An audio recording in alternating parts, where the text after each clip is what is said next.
do you really think the police are going to have any problem turning against you and me? They're already training every day. They say that a society will be judged by the way that it treats its weakest members. And here we have another case of police brutality against a deaf person. Now, this is the second deaf person that has been attacked by this out-of-control police department for refusing to respond to their demands during a routine call-out. Last time it was a guy that didn't hear the sirens behind his car. Well, in this lawsuit that was filed by John Meester, he says that he attempted to use sign language to explain to the cops that he couldn't hear them when they confronted him outside of his friend's home. He was removing boxes of his own possessions.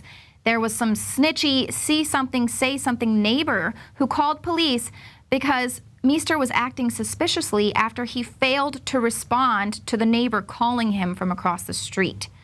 Now, because he is deaf, Mr. Meester depends on using his hands while facing a person to communicate. And the officer's sudden aggression, which both caused him pain and interfered with his ability to communicate, is what caused him to reflexively pull his hands away and hop over a fence and step toward a gate so he could create some space to communicate with these cops. That was when one of the officers shot him twice with a taser. Another officer then deployed a second taser, delivering what's called a drive stun to his abdomen. Then they struck him with fists and feet and forcibly took him to the ground. The cops kicked him, punched him in the back and stomach, and another cop choked him around the neck.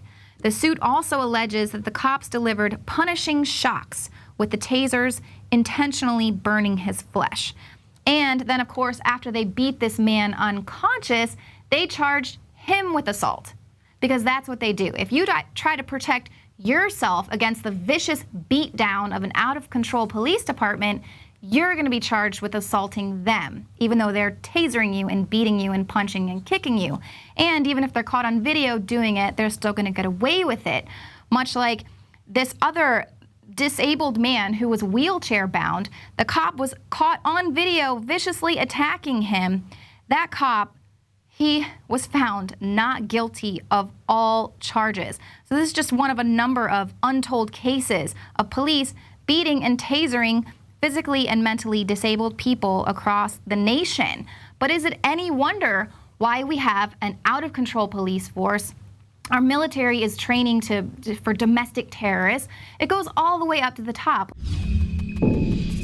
The globalists have controlled the mainstream media for a long time, but now they're expanding, making the weaponization even more vicious and deceptive. All the major networks are state-run. We are partnering this year with the NFL. The NFL has become a political weapon against the Second Amendment and pushes Obamacare. MSNBC tells us that our children belong to the state. We have to break through our kind of private idea that kids belong to their parents or kids belong to their families and recognize that kids belong to whole communities. The brainwashing media machine has been turned up on high, and it's time for humanity to double down on the true people's media and strike back against the tyrants that are destroying our civilization with their lies and fraud. We are the resistance. You are the resistance. You are the info war. It is more important than ever to realize that we are not the alternative media. We are the true media. The establishment dinosaur press is dying. We are in an information war, and we are losing that war. Join us at InfoWarsNews.com and PrisonPlanet.tv. Members can share their memberships with up to 11 people. By subscribing, you will literally be buying war bonds in the info war to expand our operation in the face of the tyrants. Join us at PrisonPlanet.tv.